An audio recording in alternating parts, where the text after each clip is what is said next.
వచనంలో ఆకాశమును భూమి వాటిలో ఉన్న సమస్త సమూహమును సంపూర్తి చేయబడిను.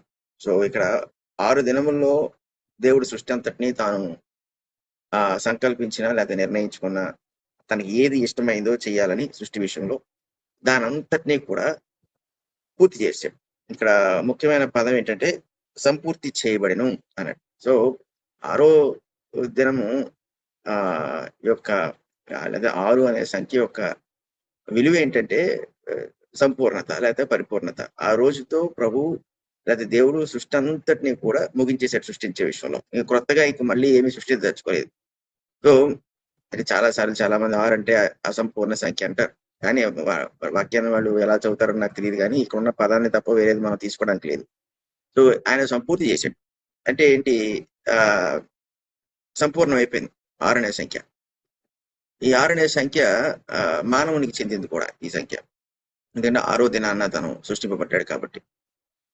తర్వాత అంటున్నాడు, దేవుడు తాను చేసిన తన పని 7వ దినములోగా సంపూర్తి చేసి తాను చేసిన తన పని అంతటి నుండి 7వ దినమున విశ్రమించాడు. సంపూర్తి వేరు, విశ్రమించడం వేరు. అంటే సపోజ్ మీకు ఇంట్లో తోట ఉందనుకోండి, మీరు తోటలో సాయంకాలాలు పని చేస్తారనుకో. ఒక గంట సేపు తోట పని చేసిన తర్వాత మీరు ఎంతైతే చేయాలనుకున్నారో అదంతా చేసేస్తే 6 గంటలకల్లా చేసేసారనుకోండి, అప్పుడు పని 6 గంటలకల్లా ముగిసిపోయిందని అర్థం. మీరు ఇంట్లోకి వచ్చి స్నానం చేసి శుభ్రంగా 7 గంటలకి సోఫాలో కూర్చున్నారనుకోండి, మీరు విశ్రాంతి తీసుకుంటున్నారని అర్థం. అంతేగాని 7 గంటలకు పని ముగించారని కాదు, 6 గంటలకి పని ముగిసిందని అర్థం. సింపుల్ లాజిక్ అది. దేవుడు 7వ దినము లోపే, అంటే 6వ దినానికే ఆయన పని అంతటిని ముగించేశాడు. కాబట్టి 6 అసంపూర్ణమైంది ఏం కాదు. 6 అనేది ఏంటంటే సంపూర్ణతను సూచిస్తుంది. దేవుడు తన కార్యం అంతటిని ముగించాడు. మీరు 6 అసంపూర్ణం అన్నారు అనుకోండి, ఇంకా ఏదో దేవుని సృష్టిలో మిగిలిపోయిందని మనం చెప్తున్నట్టు. దేవుని సృష్టిలో ఏవి మిగిలిపోలేదు, ఆయన అంత చేసేసాడు.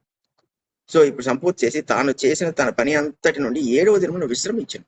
అంటే 7వ దినము పని చేసే దినం కాదు. ఏదైనా దాన్ని సంపూర్ణము లేదా పరిపూర్ణము అనటానికి 7వ దినమున ఆయన విశ్రమించాడు. అయితే ఈ విశ్రమించడాన్ని కూడా ఇక్కడ నిర్వచించాడు, అక్కడ నిర్వచనం చెప్తున్నాడు. కాబట్టి దేవుడు ఆ 7వ దినమును ఆశీర్వదించి పరిశుద్ధపరచను. ఎలా అనగా దానిలో దేవుడు తాను చేసినట్టు సృజించినట్టు తన పని అంతటి నుండి విశ్రమించాను. ఇప్పుడు ఏం చేశాడు 7వ దినాన్ని అంటే, ఆ 7వ దినాన్ని ఆశీర్వదించి పరిశుద్ధపరిచింది. సో 7 అనే సంఖ్యకి అర్థం ఏంటంటే ఆశీర్వాదం, పరిశుద్ధత. ఇది 7వ సంఖ్యకు అర్థం. పరిశుద్ధత అంటే మనము ఇంగ్లీష్లో పర్ఫెక్ట్ అని కాదు, పరిశుద్ధత అంటే హోలీ అని. అలాగే ఆశీర్వదించడం అంటే బ్లెస్సింగ్ అని.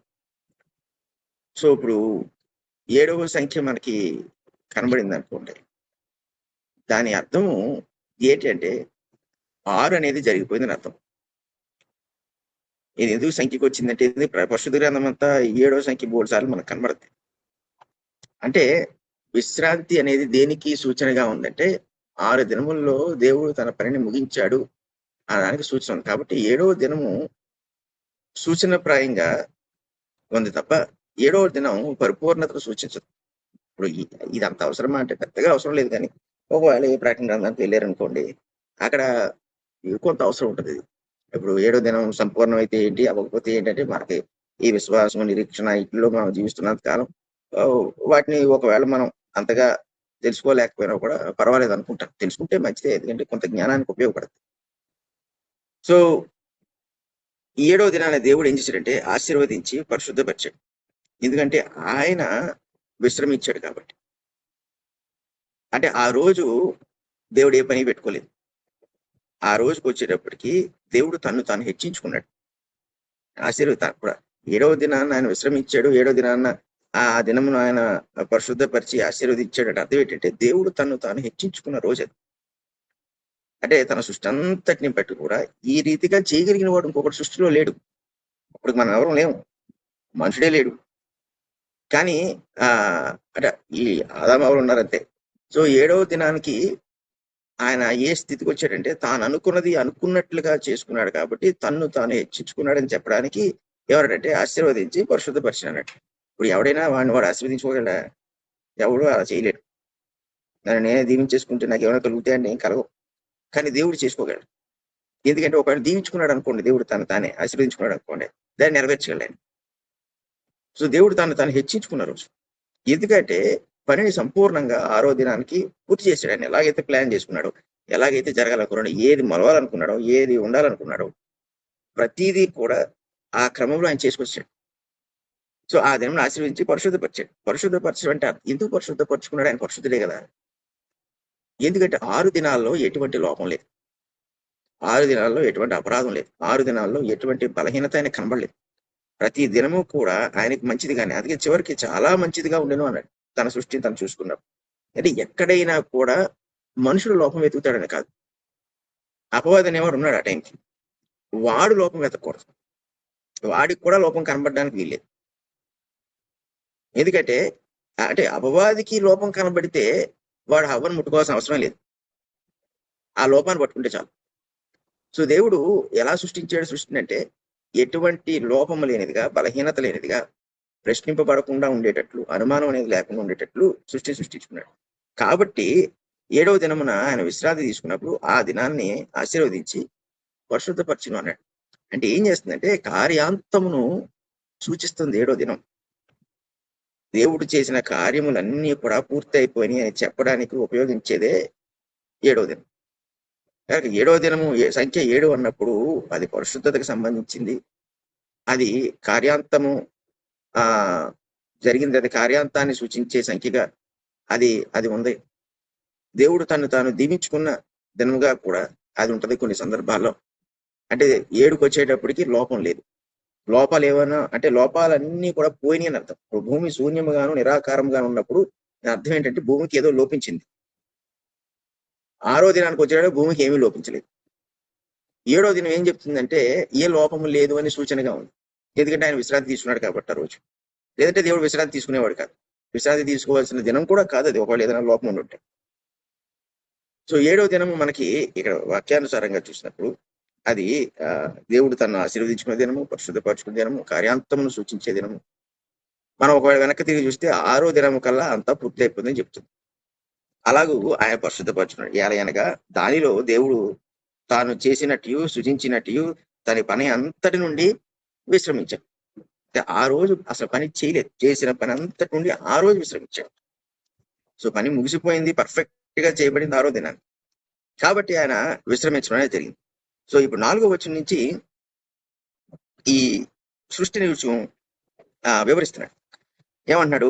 దేవుడైన యెహోవా భూమిని ఆకాశమును చేసిన దినమందు భూమి ఆకాశములు సృజింపబడినప్పుడు వాటి ఉత్పత్తి క్రమము ఇదే అని చెప్తున్నాడు.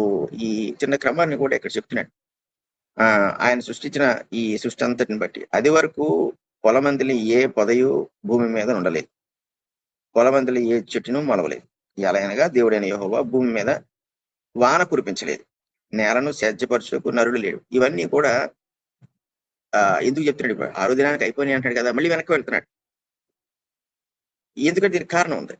ఇప్పుడు ఒక్కొక్కటి సృష్టించుకొచ్చాడు కదా. ఫస్ట్ భూమిని నిరాకారంగాను శూన్యంగాను ఉండడాన్ని బట్టి అక్కడి నుంచి మాట్లాడుతున్నాడు అనమాట. ఆ పొజిషన్ లోకి వెళ్ళిపోయాడు, మళ్ళీ ఆ స్థితిలోకి వెళ్ళిపోయి అక్కడి నుంచి మాట్లాడుతున్నాడు.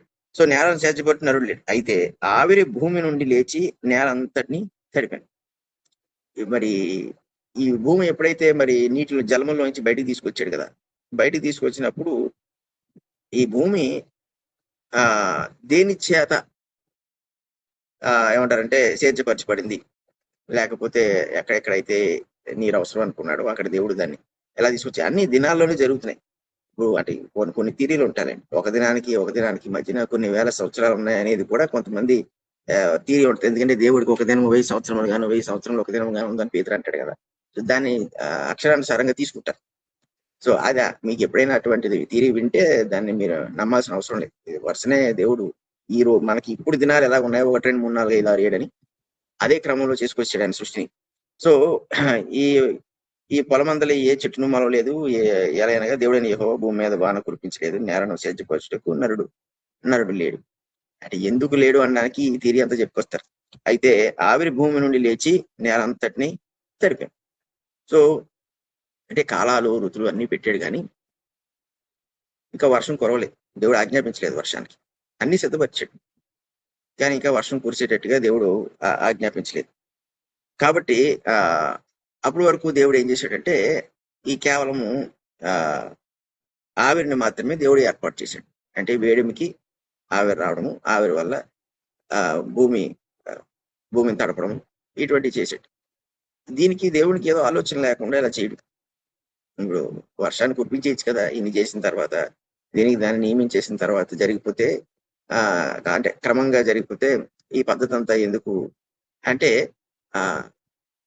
ఈ 6వ దినానికి ఇంకా పూర్తిగా రాలేదు. ఎందుకంటే మన నరుడు లేడు భూమిని సేద్యపరచడానికి. నరుడు లేనప్పుడు ఈ వర్షం వల్ల కూడా దానికి దేవుడు ఉపయోగం ఉందని అనుకోలేదని. కాబట్టి ఆవిరితో మాత్రమే భూమిని ఆయన కొనసాగించుకుంటూ వచ్చాడు.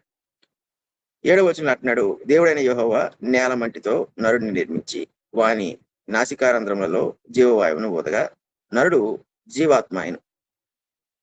సో ఫస్ట్ టైం ఇక్కడ చెప్తున్నాడు అంటే గత అధ్యాయంలో 26వ వచనంలో స్త్రీని గాను పురుషుని గాను సృజించేశాడని చెప్పేసిన తర్వాత అసలు దాని క్రమం ఏంటి, ఎందుకు అంటే చెప్పాలనుకున్నాడు దేవుడు ఎందుకు నరుణ్ణి ఏ రీతిగా సృష్టించాడు అన్నది.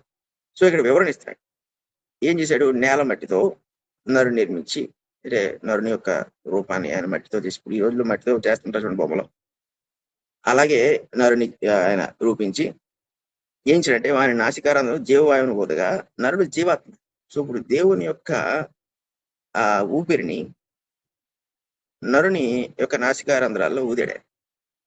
ఇప్పుడు మన పోలికి చొప్పున మన స్వరూపమందు అన్నది ఇక్కడ ఏర్పడింది.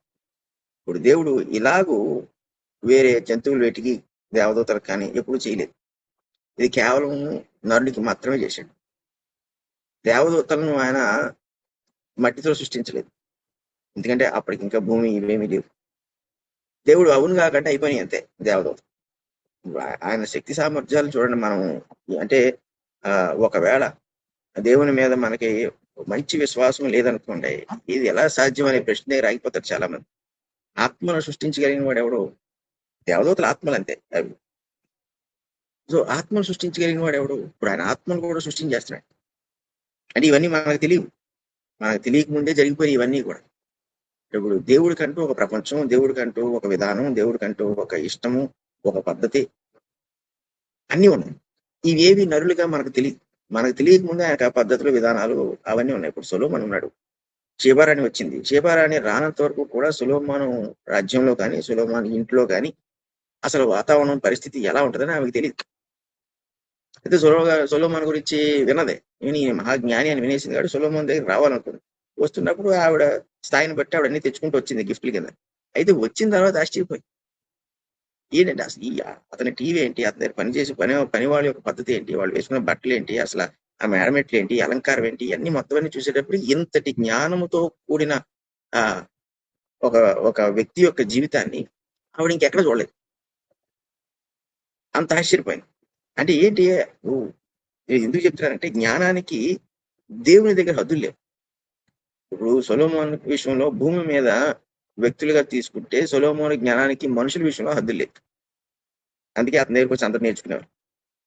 అతని ఇంట్లో విధానాలన్నీ చూసినా కూడా ఆశ్చర్యపోయేవారు. అలాంటి విధానాలు ఇంకెక్కడా కనబడలేదు. సో చూడనంత వరకు కూడా సొలొమోను ఏంటి ఎవరికి తెలియదు.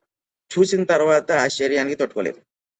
ఇప్పుడు మనము దేవుని గురించి ఆలోచన చేసేటప్పుడు ఆయన ఆత్మను ఎలా సృష్టించేస్తాడు ఆలోచన చేసినప్పుడు అది చాలా భయంకరమైన సంగతి. ఇప్పుడు ఆత్మను సృష్టించిన వాడు ఆత్మను నశింపజేయగలడు కూడా. సో ఇప్పుడు ఆయన దేవదూతలను మట్టితో చేయాలి, అవునుగా కంటే అయిపోయి ఆత్మ పుట్టుకొచ్చేసింది.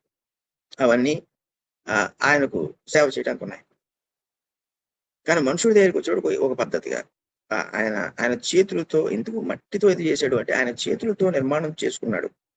ఆయన స్వయంగా శ్రద్ధ పెట్టి ఇష్టంతో చేసుకున్నాడు అనే ఉద్దేశం మనుషుడికి కలగాలి అని చెప్పి మనుషుడిని మట్టితో తయారు చేశాడు. మామూలుగా నోటితో మానవుడు అవును కాకుండా అయిపోతాడు. ఇప్పుడు మనకి శరీరాల్లో ఏ నరాలు అయితే ఉన్నాయో, అవయవాలు అయితే అన్నిటితో మనం తయారైపోతాం. అది విషయం కాదు. దేవుడు నోటి మాటతో ఇంత చేసేలాడు చేయగలడు. కానీ ఎందుకు ఇక్కడ ఈ మట్టితో మానవుని తయారు చేశాడంటే మానవుని పట్ల ఆయనకున్న ప్రత్యేకమైన కోరిక, ప్రత్యేకమైన శ్రద్ధ, మానవుని పట్ల ఆయనకున్న ఇష్టము, వీటన్నిటిని కూడా ఆయన స్వహస్తాలతో మానవుణ్ణి సృష్టించుకున్నాడని తెలియచేయడానికే మట్టితో చేశాడు. ఎందుకంటే మట్టి ముద్దకు మరి రూపం ఇవ్వాలి. అలాగే ఆయన స్వహస్తాలతో రూపాన్ని ఇచ్చాడు. ఇచ్చి ఏం చేశాడంటే ఏదో ఒక ఆత్మను పెట్టలేదు అందులో.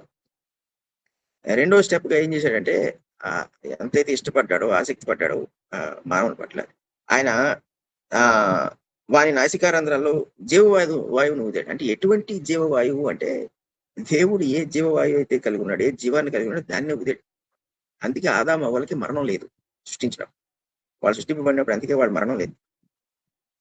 దేవుడు ఎటువంటి జీవవాయువుని ఇచ్చాడు అంటే ఆయనకి ఏది ఉందో అదే, క్రొత్తదేమి ఇవ్వలేదు. చూడండి, ఇది దేవదూతకు లేదు. దేవదూతకి అటువంటి జీవవాయువు లేదు. అంతేందుకు పరలోకంలో ఇంకెంతమంది ఉన్నారో వాళ్ళు ఎవరికి లేదు. ఒక్క మనుషుడికి మాత్రమే సేమ్ ఆయన ఎటువంటి జీవవాయువుని కలిగి ఉంటాడో ఆ జీవవాయుని ఇచ్చాడు. కాబట్టి మనుషుడు వాడు దేవుని మూలంగా జన్మించి దేవుని యొక్క ఊపిరిని కలిగి ఉన్నవాడు. అందుకే వాడికి ఆదాముకి మరణం లేదు. అంతే తర్వాత దేవుడు అక్కడ వృక్షాన్ని పెట్టినప్పుడు ఆ వృక్షాన్ని ఎందుకు తినొద్దన్నాడు? ఈ మంచి చెడ్డలో తెలివినిచ్చి వృక్ష ఫలములు పెట్టాడు కదా. పెట్టినప్పుడు ఏమన్నాడు? నువ్వు తింటే మటు చనిపోతావు అన్నాడు. అంటే ఇప్పుడు దేవుడు ఏం చేశాడంటే, అంటే మనం ముందుకు వెళ్ళిపోతున్నాం కొంచెం.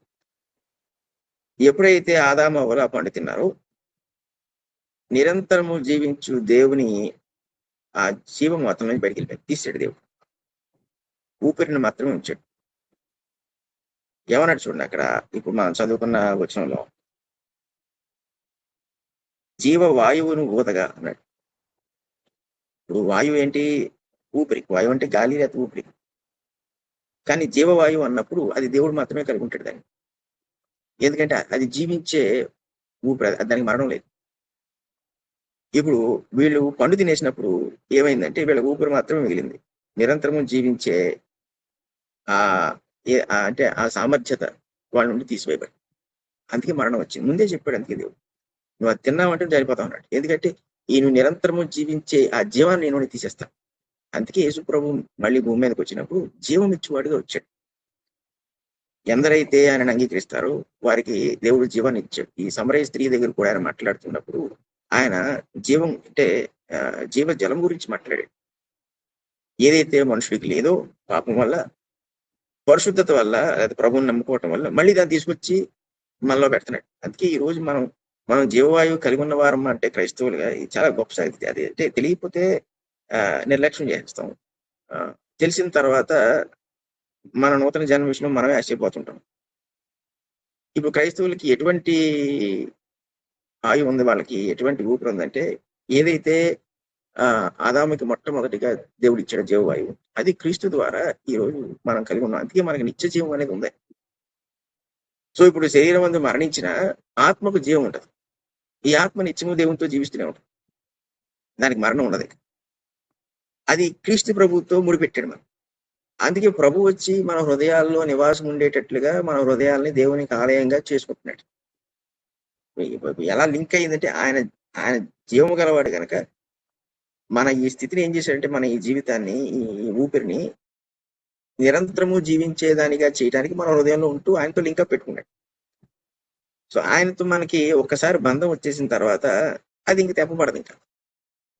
కాబట్టి మనము పూర్వము ఆదాము ఏ స్థితిలో అయితే ఉన్నాడో సృష్టింపబడినప్పుడు అదే స్థితిలో ఇప్పుడు మనం జీవిస్తున్నాం.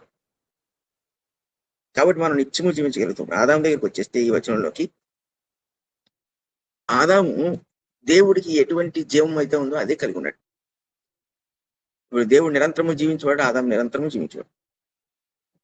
జీవవాయువుని అందుకే దేవుడు అతనికి ఇచ్చాడు. చాలా శ్రద్ధగా చేసుకున్నాడు ఆదాముని సృష్టించినప్పుడు.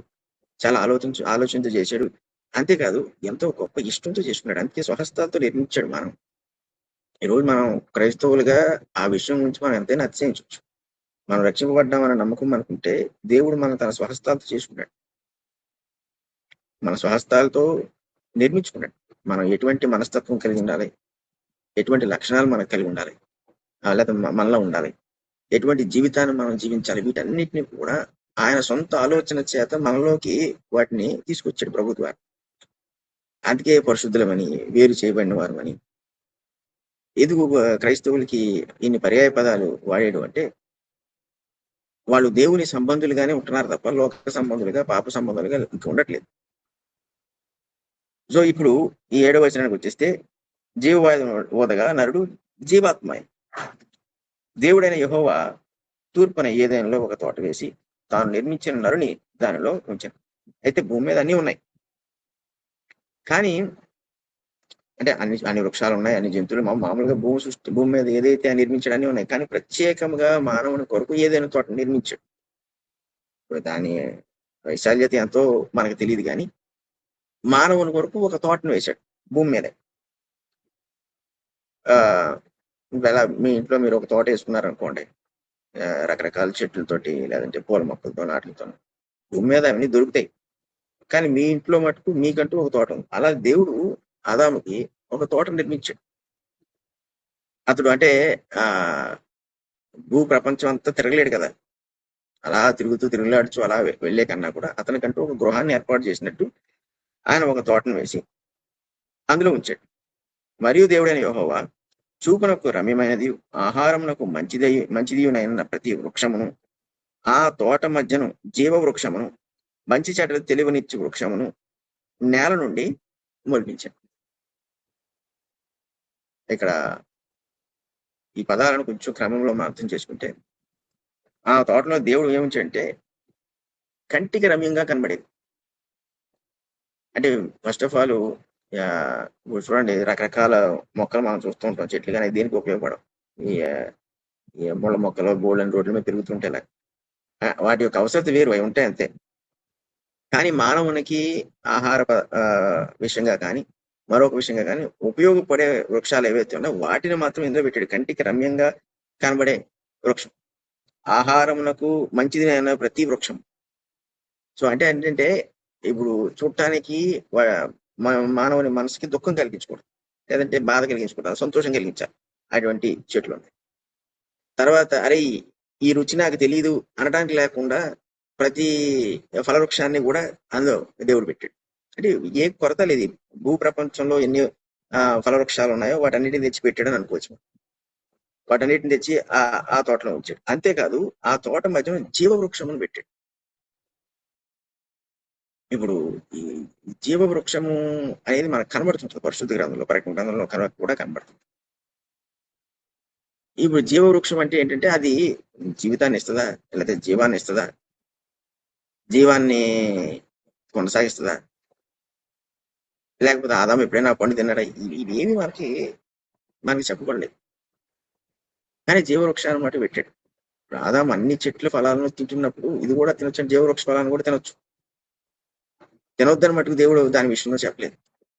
ఒకవేళ అది తింటే తను నిరంతరం జీవించేస్తాడా?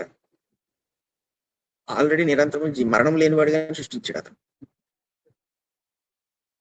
మరి ఎందుకు ఈ జీవవృక్ష ఫలాన్ని పెట్టాడు అంటే దీనికి కారణం తర్వాత వాక్యంలో కనబడుతుంది. చూడండి, మంచి చెడ్డల తెలివినిచ్చు వృక్షమును నేల నుండి మొలిపించాడు. రెండు రకం పెట్టాడు. అంటే ఒక చోట జీవవృక్షం చెట్టు ఉంది, ఒక చోట మంచి చెడ్డ తెలివితేటలను ఇచ్చే వృక్షం ఉంది. ఇప్పుడు ఆదాము సృష్టింపబడిన క్షణం నుండి కూడా ఎప్పుడూ అతడు యంత్రంగా జీవించాల్సిన పరిస్థితి దేవుడు ఇవ్వలేదు.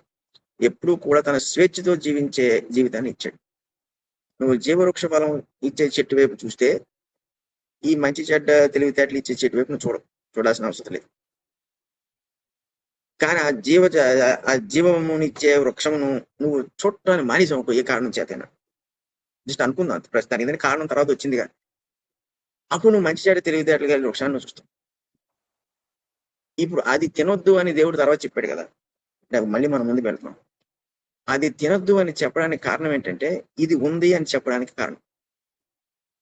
ఈ జీవవృక్షము ఉంది కాబట్టి ఆ వృక్ష ఫలము తినకూడదు అనే ఆలోచన దేవుడు పెట్టాడు. మీకు ఇది అర్థం కావాలంటే ఇది లేదనుకోండి ఈ పరిశుద్ధ గ్రంథం లేకపోతే దేవుని ఇలాగే వెంబడించాలని మనకి ఎలా తెలుస్తుంది? ఇప్పుడు మనకు నచ్చినట్టు మనం వెంబడిస్తాం. అప్పుడు దేవుడు కూడా మనల్ని ప్రశ్నించలేడు. కానీ ఇప్పుడు ఈ పరిశుద్ధ గ్రంథం మనకి ఇచ్చిన తర్వాత అపవాది కూడా ఉన్నాడు పక్కన. అపవాదిని పాపం యొక్క రూపంలో చూస్తూ ఉంటాం. వాడు ఎన్ని పాపాలైతే, ఎన్ని దురాలోచనలు అయితే, దానికి సంబంధించి ఏదైతే అవనివ్వండి, వాడిని అక్కడ చూస్తుంటాం. మన ఎదుట ఇది ఉంది పరిశుద్ధ గ్రంథం. ఈ పరిశుద్ధ గ్రంథం మన చేతిలో ఉన్నంత వరకు కూడా వాడు ఉన్నాడని తెలుస్తుంది, వాడి దగ్గరికి వెళ్ళకూడదని తెలుస్తుంది, దాన్ని ముట్టుకోకూడదని తెలుస్తుంది మనకి. ఎగ్జాక్ట్ గా అందుకే జీవవృక్షాన్ని పెట్టాడు దేవుడు. ఆదాంకి జ్ఞాపకంగా పెట్టాడు.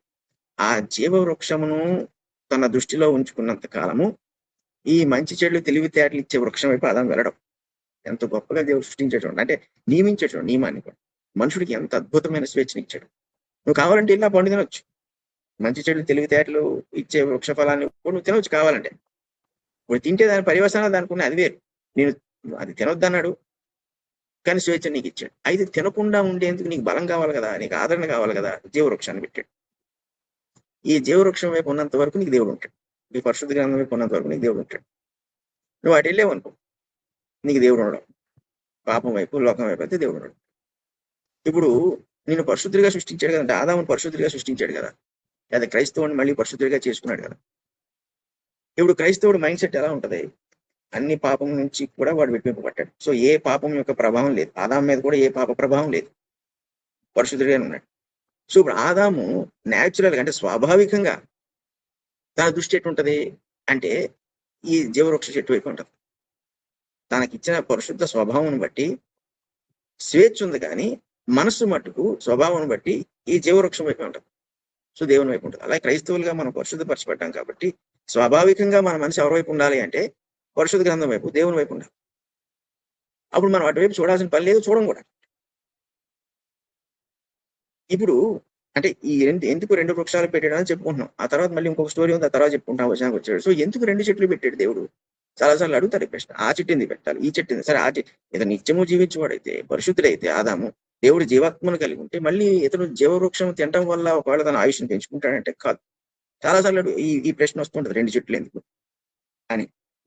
కానీ దేవుడు ఆదాముకి ఏ స్వేచ్ఛ ఇచ్చాడో, అంటే దేవుణ్ణి కలిగి ఉండడానికి, దేవునితో సహవాసం చేయడానికి, దేవునికి విధేయత చూపించడానికి అతనికి స్వేచ్ఛను ఏర్పాటు చేసి ఆ స్వేచ్ఛలో కూడా అతనికి సూచనలు ఇచ్చాడు. నువ్వు అది ముట్టుకుంటే మరణిస్తావు, కానీ ఇది ముట్టుకున్నావు అనుకో, లేదా దీని వైపు నీ దృష్టి ఉందనుకో, నువ్వు జీవిస్తావు. అంటే ఆదాము మోసపరచబడకుండా జీవవృక్ష చెట్టుని పెట్టాడు. సో ఒకవేళ అపవాది ఆదాము దగ్గరికి వచ్చాడు అనుకుందాం, ప్రస్తుతానికి అవ్వలేదు కదా, ఆదాము దృష్టికి సాతాను మోసం చేస్తాడో తెలిసిపోతుంది. ఎందుకంటే ఏదైతే దేవుడు తినొద్దన్నాడో అది అటువైపు ఉంది, దాని వైపు చూస్తే మరణం, దేవుడు తినొద్దన్నాడు. కానీ జీవవృక్షం వైపు చూసినంత వరకు కూడా సాతాన్ని వాడు అంగీకరించిన అవసరం లేదు. సో ఇప్పుడు సాతానికి వాడి శక్తి సామర్థ్యమును మాత్రమే ఉపయోగించుకునేటట్లుగా విడిచిపెట్టాడు తప్ప దేవుని సృష్టిలో లోపం ఉంది కాబట్టి నేను ఆదామును పడగొట్టేశాను అనేటట్టుగా అవకాశం లేదు దేవుడు. ఈ రెండు వృక్షాలు పెట్టడం వల్ల ఆదాముకి ఎంచుకునే స్వేచ్ఛనిచ్చి, అక్కడ ఆజ్ఞనిచ్చి ఆ చెట్టును ముట్టవద్దని ఈ చెట్టుని సూచనగా ఇచ్చాడు జీవానికి. కాబట్టి ఆదాము తాను సృష్టింపబడిన తర్వాత ఎప్పుడు కూడా పండు తినలేదు, అంటే మంచి చెడు తెలివితేటలు ఇచ్చే వృక్ష ఫలము తినలేదు. అలా తినకపోగా ఇంకొక సంగతి జరిగింది, అపవాది కూడా వచ్చి శోధించలేదు ఆదాముని. ఎందుకు శోధించలేదు అపవాదిని అంటే ఇది ఎవరు ఊహకు వాళ్ళే ఎంచుకోవచ్చు, వాళ్ళ జ్ఞానాన్ని బట్టి కూడా మాట్లాడవచ్చు. ఎందుకు చూడలేదు అపవాది ఎందుకు ఆదాము దగ్గరికి ఇప్పుడు రాలేదు? కారణము ఆ జీవవృక్ష చెట్టే. ఆ చెట్టు వైపు అతడి దృష్టి ఉండడం, అది అతనికి సూచనగా ఉండడం, దాన్ని అతడు హృదయానికి తీసుకోవడం, అదొక్కటే కారణం. ఇది దేవుడు వద్దన్నాడు, ఇది పెట్టాడు, భూమి నుంచి పుట్టించాడు. చూడండి వీటన్నిటిని, ఇవన్నీ పైన దిగి రాలేదు. ఆఖరికి దేవవృక్ష చెట్టు కూడా, ఆ దేవవృక్ష ఫలం ఇచ్చే ఈ చెట్టు కూడా అది భూమి నుంచి వచ్చింది. అలాగే మంచి చెడు తెలివితేటలు ఇచ్చే వృక్షం కూడా అది భూమి నుంచి వచ్చింది, ఏది పరలోకం నుంచి వచ్చింది కదా. కానీ దేవుడు ఒక్కొక్క దానికి ఒక్కొక్క స్టేటస్ని ఇచ్చాడు. ఇది తింటే నువ్వు జీవిస్తూనే ఉంటావు, నీకు మరణం ఉండదు. మరణం నీ ఛాయ్ కూడా రాదు. పొరపాటున వెళ్ళి తిన్నావా, ఇంకా అక్కడితో మరణం వచ్చింది.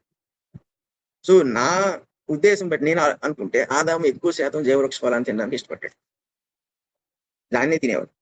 మిగతా ఫలాలు కూడా తినేవాడు, కానీ దృష్టి దీని మీద ఉండేది. దేవుడికి తనకి మధ్యన సృష్టిని, అంటే ఆయన సృష్టించిన విధానం బట్టి ఏ సంబంధం అయితే ఏర్పడిందో, ఏ పరిశుద్ధ సంబంధం అయితే ఏర్పడిందో, దాన్ని ఆదాము ఆనందించడం ప్రారంభించాడు. అంటే ఆ దేవునితో అలా ఉండటం అనేది దేవునికి నమ్మకంగా విధేయుడిగా ఉండాలన్నదే అతనికి అర్థమైంది.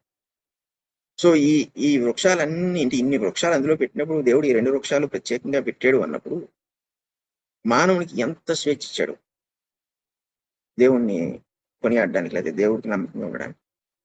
ఆ స్వేచ్ఛ 2 చెట్ల మధ్యన కనబడుతుంది. మరియు 10వ వచనం అంటున్నాడు, ఆ తోటను తడుపుటకు ఏదైనా నుండి ఒక నది బయలుదేరి అక్కడ నుండి చీలిపోయి 4 శాఖలైంది. సరే, ఇక్కడి నుంచి సమయమైంది. ఇక్కడి నుంచి మళ్ళీ మనం రేపు చూసుకుందాం. ప్రార్థన చేసుకుందాం. పరిశుద్ధ దేవ, కృపగల తండ్రి, మీకు స్తుతులు స్తోత్రాలు. ఈ సృష్టి క్రమము, విధానము, అందున్న సంగతులు, వాటన్నిటిని మేము గ్రహించినట్లు మాకు దయచేస్తున్న జ్ఞానమును బట్టి, వాటి పట్ల ఆసక్తిని బట్టి, మరి ఆ విధానం అంతటిని బట్టి మా జీవితాల్లో మేము కలిగి ఉండవలసిన విధానం మాకు మీరు మరొకసారి తెలియజేస్తున్నందుకు మీ కృతజ్ఞతలు చెల్లిస్తున్నాం. ఈ ఎదుట నీ నామంకు మేము నమ్మకంగా ఉంటాడు సహాయం చేయండి. ఏ పరిశుద్ధతనైతే మాకు క్రీస్తు ద్వారా అనుగ్రహించారో దానిని మేము నిరంతరం కలిగి ఉన్నట్లు, ఎల్లప్పుడూ మేము జీవమునిచ్చు క్రీస్తు వైపు చూచి ప్రజలుగా ఉన్నట్టు సహాయం చేయమని యేసు పరిశుద్ధ నామమున అడుగుచున్నాం తండ్రి.